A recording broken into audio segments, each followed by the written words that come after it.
You're listening to Financial Advisor Marketing, the best show on the planet for financial advisors who want to get more clients without all the stress. You're about to get the real scoop on everything from lead generation to closing the deal. James is the founder of theadvisorcoach.com, where you can find an entire suite of products designed to help financial advisors grow their businesses more rapidly than ever before. Now, here is your host, James Pollard. Hey, financial advisors, welcome to another episode of the Financial Advisor Marketing Podcast. You may have looked at this episode title and thought to yourself, limiting beliefs? What do those have to do with marketing? I thought this was the Financial Advisor Marketing Podcast. Well, I think it's important for financial advisors to know about different limiting beliefs for two reasons. First, they can acknowledge the beliefs within themselves because financial advisors aren't immune to these beliefs. I mean, one or more of these could be holding you back from achieving not just your financial goals, because yes, this is about money, but I mean, because money is involved in everything that we do. It could be your business goals, your life goals, even your fitness goals. If you don't have your money right, I mean, health is wealth. It's going to play a part in limiting your health as well. And I'm going to be transparent as we go through these beliefs so I can share with you the ones that impact me the most. I mean, quite frankly, all of these impact everyone at some level, but it's just, are you more impacted by one more than another? And I'm going to share my journey in the hopes that it can help you too. Second, these limiting beliefs are common because, as I just said, we all have them to some varying degree. And since they're common, your prospective clients have them. And knowing that they exist is the first step for you to A, deal with them in your marketing, and B, deal with them in your sales process. Someone who believes that money is hard to come by should be approached differently than someone who believes money is abundant. This is one of the problems with classical sales training. Classical sales training assumes that there's one right way to do things. It assumes that if you learn how to quote unquote close or how to ask the right questions, you'll be successful with prospective clients. That's not necessarily true, and it's one of the many reasons why I prefer strategies over tactics, and it's why I tell you to not resist dogma necessarily, but that dogma is dangerous. There is never one right way to do things because as human beings, we're all unique individual little snowflakes. Your tactic could be to use a specific closing line, but your strategy could be to accommodate your presentation to the person sitting in front of you.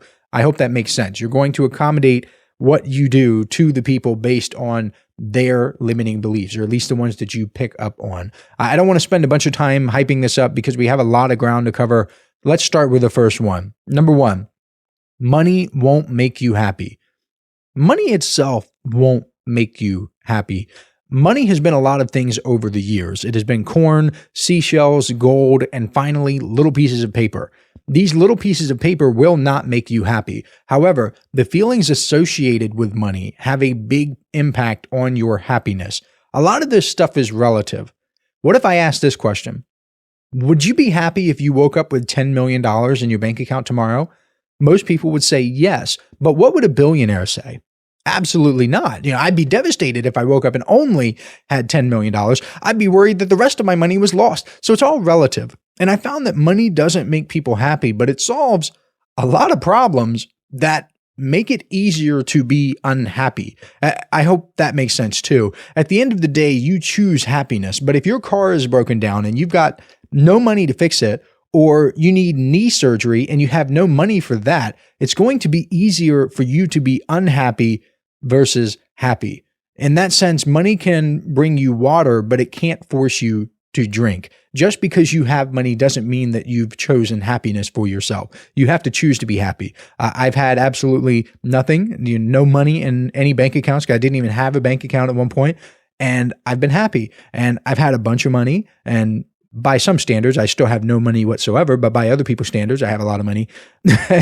And I've been happy and I've been unhappy. And I've been unhappy in the scenario where I didn't have any money. It's all relative, and it's all about what you make it. Life is what you make it. So that's what I will say there. It is a big limiting belief that people have when they believe that money can't buy happiness or that money won't make you happy. And that's true to an extent, but a lot of times it's a cop-out because they either haven't made it themselves, they don't want to make money, they're dissociating from the reality that money plays a huge role in our society. Number two, money isn't important. Yes, it is. Money is important in the right context. Money is a tool. That's like saying a screwdriver isn't important. Well, it depends on what you want to do. A screwdriver isn't important if I'm trying to vacuum my carpet, but it just so happens that there's a lot of things in life that require screwdrivers. If I want to tighten something, if I want to adjust the cabinets in the house, I need a screwdriver. So when I need to adjust those cabinets, money is indeed important. Like I said before with the example about the knee surgery, if you need knee surgery and it costs money to do that, then yes, money is important. Money is the tool that allows you to do that. And if you don't like that, don't shoot the messenger. Don't hate the player, hate the game. And from a marketing context, it's important for financial advisors to frame money as a tool to be used by their clients. For example, when planning for retirement, money is a tool that provides peace of mind. That is like the thing. And survey after survey, the biggest fear retirees have is running out of money. Money itself, including the famous 4% rule that may or may not work depending on who you ask, is a tool to give people peace of mind during retirement. Just like a screwdriver is a tool, just like scissors are a tool, a wrench is a tool. It is important within the right context, and because money allows you to exchange it for the goods and services that you need to stay alive and to thrive, quite frankly, it is important. Good financial advisors will ask their clients about the goals and what they want out of life. Some people might believe that college planning is essential, while others will want their kids to get scholarships and work their way through school themselves. Some will want to travel and live a lavish lifestyle, while others will want to live in a modest home and only do modest getaways, just like domestic travel or rent an RV. They don't necessarily want to go to London, France, Greece, whatever. The tool of money will be used differently in each case, but in every single case, it will be used to get the people what they want. And this kind of goes hand in hand with, oh, money can't buy happiness. People say, oh, I just want to be with my family. Okay, where do you want to be with your family? Do you want to have a beachfront house? Do you want to have a big house? Do you want to have a small house? If you have a little itty bitty house, how big is your family? Can your family come over? If you live in Kansas and they live in New York, they're going to fly to come see you. And where are they going to stay? Do you want your family staying at the Ramada Inn? Do you want them staying at the Ritz-Carlton? I mean, this is the kind of stuff that you need to think about. Number 3, I'm not good with money. Let me let you in on a little secret. And this totally changed my life. This is going to sound super simple, but a lot of the life-changing stuff does sound simple at first. But money management is a skill. You know this. You're a financial advisor listening to the best podcast in the entire world, the Financial Advisor Marketing Podcast. Financial literacy can be learned. Guess what? When I was born, I had no concept of money. I didn't know what it was. I had absolutely zero personal finance knowledge. I didn't come out of the womb with this stuff, which means everything I know today is what I have learned along the way. I have acquired this knowledge. And for the things I don't know, my network can teach me. I can reach out to somebody. I can take a course. I can read a book. I can get someone to help me understand the concept. I can get that knowledge. So if I say I'm not good with a certain software like QuickBooks Online, guess what? I can learn QuickBooks Online. I can learn different programs that I need in order to be good with money. I didn't know about budgeting at all. And I'm not the best in the world at budgeting. For a long time, I didn't budget, but I have to know the software in order to, I don't want to go into it, but there are certain things that we're doing in the marketing space that require the use of a budget. And I didn't know how to use YNAB. I didn't know how to use Mint back in the day in like 2012 or 2011, something like that. When I was using Mint, I didn't know how to use any of this stuff. I learned it.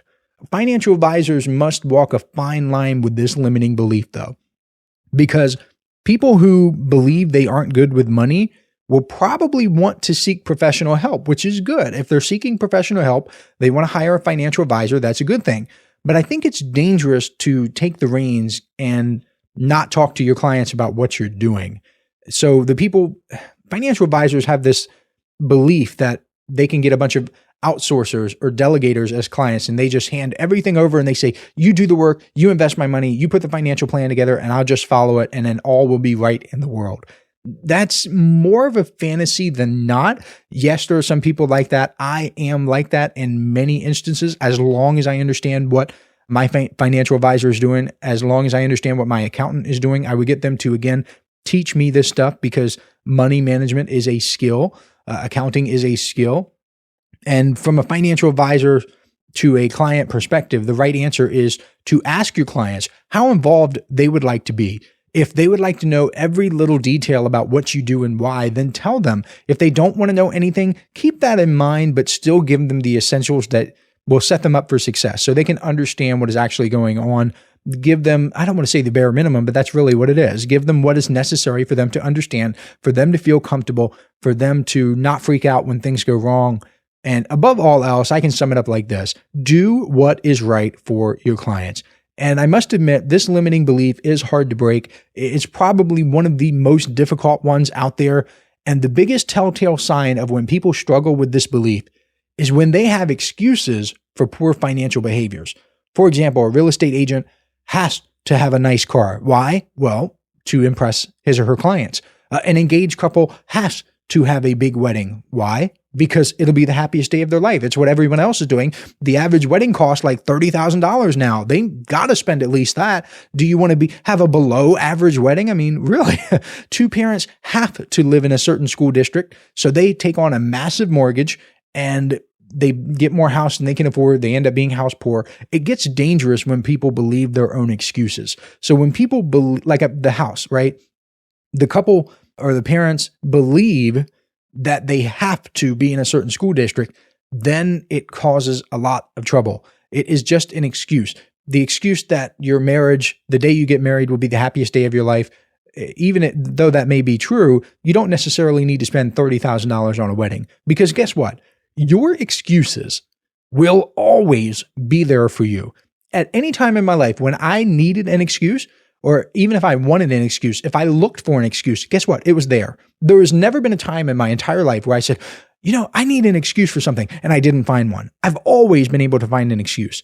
The opportunity to be financially free will not always be there for you. So at some point, you have to decide that you're going to put aside your excuses and focus on what you truly want. Don't you ever believe that you're not good with money, because money can be learned. The skills required to manage money, to invest money, to grow money can be learned. Hey, financial advisors. If you'd like even more help building your business, I invite you to subscribe to James's monthly paper and ink newsletter, The James Pollard Inner Circle. When you join today, you'll get more than $1,000 worth of bonuses, including exclusive interviews that aren't available anywhere else. Head on over to theadvisorcoach.com/coaching to learn more. Number 4, money is hard to earn. If you grew up poor or middle class like I did, I was like lower middle class. I was never the poorest person at my school, but I definitely had a lot of people who were doing better than me. I understood it from a very young age. I understood the importance that money had in people's lives and the ability that it had to pay for after school activities, to pay for certain clothes, to pay for certain foods. I would notice that I would have like bologna sandwiches and other kids would have healthier foods like the to-go salads and all the other stuff that cost a lot more money. And this got pounded into my head too. But get this, we live in a world of value exchange. The money itself, I keep saying the money itself because I'm talking about the dollars, the pesos, the Bitcoin. It doesn't matter. The only things that matter are the goods and the services being exchanged. So is it hard for you to acquire goods to exchange? Maybe. Is it hard for you to acquire services to exchange? Maybe. But follow along with me here. I Googled it before the show, and I found out that the average, or the median monthly rent, I should say, not the average, but the median monthly rent in the United States in 1990 was $447 per month. In 2020, it was $1,104. So if you owned a piece of real estate this entire time from 1990 to 2020, you could raise your rates along with inflation, the rents that you charge. So, but what is truly making you wealthy? Is it the money that is coming your way, or is it the real estate, aka the housing, the service you're providing to another family? Since this is the Financial Advisor Marketing Podcast, I'll use the stock market to give you another example. One way to value stocks is to try to figure out the present value of their future cash flows. You want the money in the future, yes, the money that a stock could provide you, the capital appreciation and the dividends, but what are you really buying?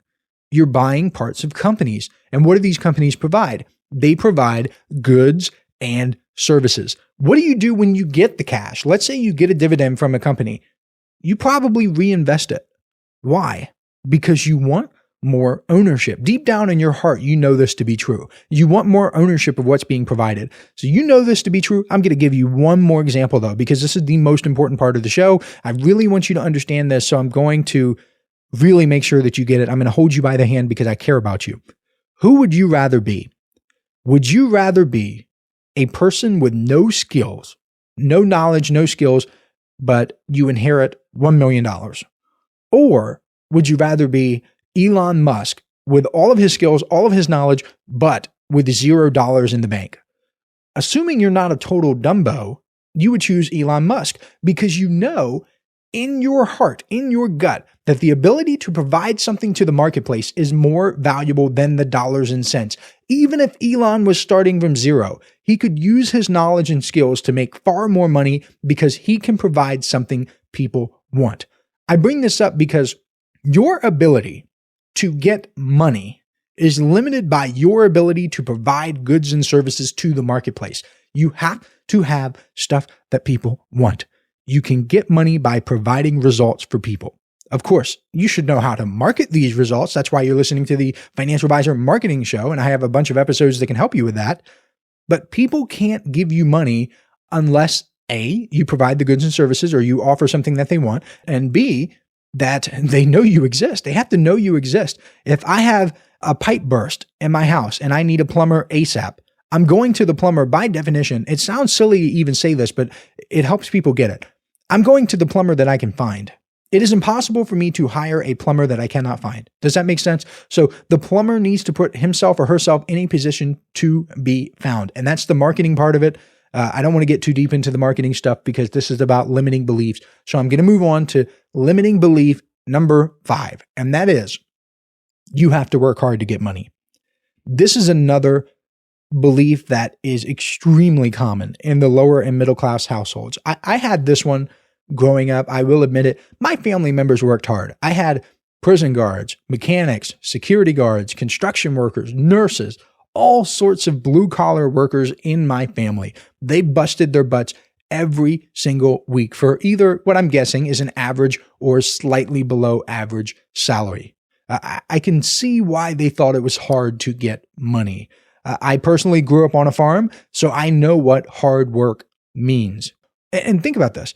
Growing up on a farm, it wasn't just farmers, right? We weren't just farmers. They had other jobs. They were doing other things. So for me to think that farming couldn't provide 100% of the money that we needed, it was easy for me to make that jump, okay? But we had horses, we had cows, pigs, goats. They all had to be fed and watered. It didn't matter if it was Christmas Day. It didn't matter if I was violently ill. The animals still had to get fed every single day. It didn't matter. If you grew up on a farm, you know this. It could be your wedding day. Your mom could have died last night. Those animals still need food. Crops still need to be nurtured, watered, and harvested. If you don't do the work, you don't get the money. So I know where this belief comes from. It comes from growing up on the farm. But is it true? Not necessarily. I think as human beings, we all have to choose which hard we want. It can be hard to build a fortune, but it can also be hard to live life without the fortune you want. Jim Rohn said, I love Jim Rohn. I listened to Jim Rohn's entire program. There's one on Nightingale Conant on Audible that's like 13 hours long. I believe I listen to that once a year. Jim Rohn said, we will endure one of two pains, the pain of discipline or the pain of regret. And I think that sums it up nicely. However, I don't think you have to work hard forever. A lot of things in life are like getting a train moving. It takes an enormous amount of energy to get this big, heavy train to move just a few inches down the track. But once it starts moving, it takes less energy. And as it's rolling down the track, it's propelled largely by momentum. And the same is true with your marketing systems. It can be a lot of work to write a direct mail letter. You have to figure out what to put as your headline, what to say in your body copy, how to segue to the call to action. A whole bunch of stuff goes into a direct mail piece. Even as something that seems as simple as a direct mail piece, it could be highly complex. But once the mailer is written, you have an asset that can continue to work for you and show up in people's mailboxes no matter what. The same is true when building a website or an email autoresponder sequence. I love email marketing, right? You know that. If you've listened to the show, email marketing is incredible. It takes a lot of time to get that train moving. But once it's moving, it takes less energy. This also applies to building a personal fortune. Let's say that you're investing in stocks. You grind it out. You work hard. You bust your butt. You save your first $10,000 and you have it invested in the stock market and the stock market grows 10%. That means your capital appreciates $1,000. That's nice. I take the $1,000 every day and twice on Sunday, but it's not life-changing. But let's say a few years go by and you now have $100,000 in your brokerage account. That same 10% increase would be $10,000. And at that point, your growth will begin to catch up with your effort. So with $1 million in capital, we're going from $10,000 to $100,000 to $1 million in capital. The same growth outpaces the median household income in the United States. Your train is now moving because of its own momentum. So, do you have to work hard to get money? Maybe, maybe not. Maybe me saying that and not just being giving you a wholehearted, no, you don't have to work hard at all. Maybe I still have that limiting belief deep down inside me. Maybe I do. I don't know. I do know that we're moving on to number 6. Number 6, it's selfish to want a lot of money. This belief is held by the holier than thou types who typically have never done anything with their lives. They try to justify their own lack of success by telling you that it's selfish to want success, to want money. They haven't made money because they're better than you. They're not selfish. Come on, get real.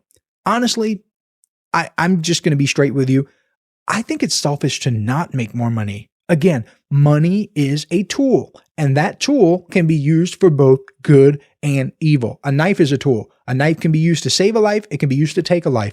Who is to say that you can't use your money to support worthy causes? Who is to say that your money can't be used to teach valuable skills or to provide for your family members who need it?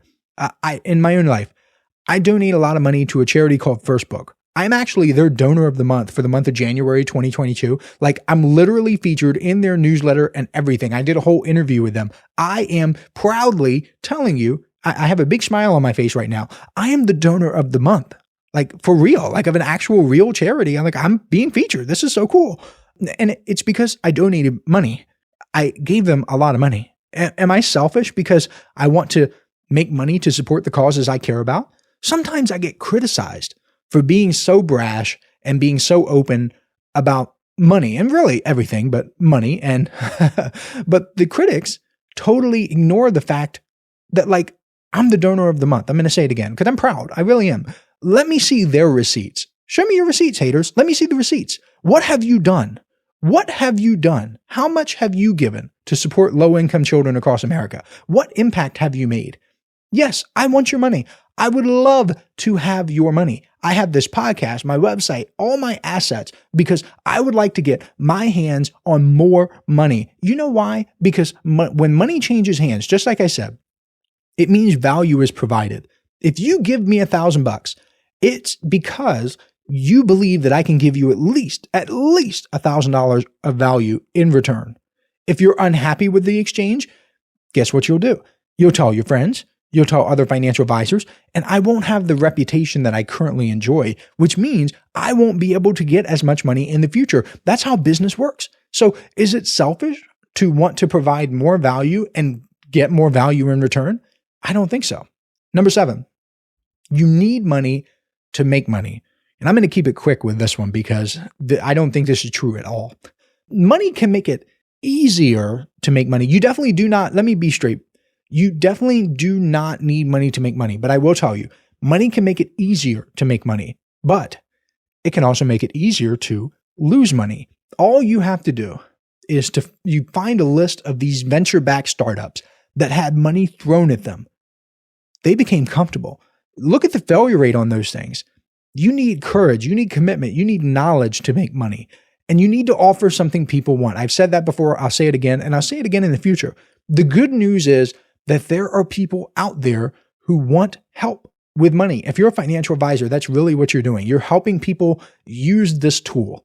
They want a financial plan. They want to know how to use the tool of money. They want to avoid costly mistakes. It's up to you to get in front of those people and present your value proposition in a way that gets them to say yes. Can having money make it easier to get money? Like I said, yes, as long as it's combined with knowledge. If I give you $1 million and you don't know what to do with it, you will struggle. If I put it in dividend stocks and I tell you to live on the dividends alone, you might get $30,000 to $50,000 per year with quote unquote no effort. However, the knowledge, when combined with the money, is what makes it work, and it's what makes it grow faster. But that's not the end all be all, because knowledge and money, they come together in a virtuous cycle. You know things, which causes you to make more money. And knowing what to do with the money itself can cause you to make more money, which allows the cycle to repeat itself. Knowledge leads to money. And because you know what to do with the money, you make more money, and that knowledge leads to more money, and that knowledge leads to more money, and it just gets better and better and better. That is it for the show. I hope this helps you. I hope this episode has been enlightening for you. Depending on the feedback I get, I may do more of this type of content in the future. I don't really want to be known as the money guy or the limiting beliefs guy, but it is an important topic, and I genuinely want to help people. I care about financial advisors. I want them to succeed. If you like this, leave a review wherever you listen to podcasts. It helps me out. It helps more people discover the show. If you haven't connected with me on LinkedIn yet, make sure you do so by searching James Pollard, the Advisor Coach, or James Pollard, Financial Advisor Marketing, and you should find me. Thank you so much. Thanks again. I'll catch you next week. This is thepodcastfactory.com.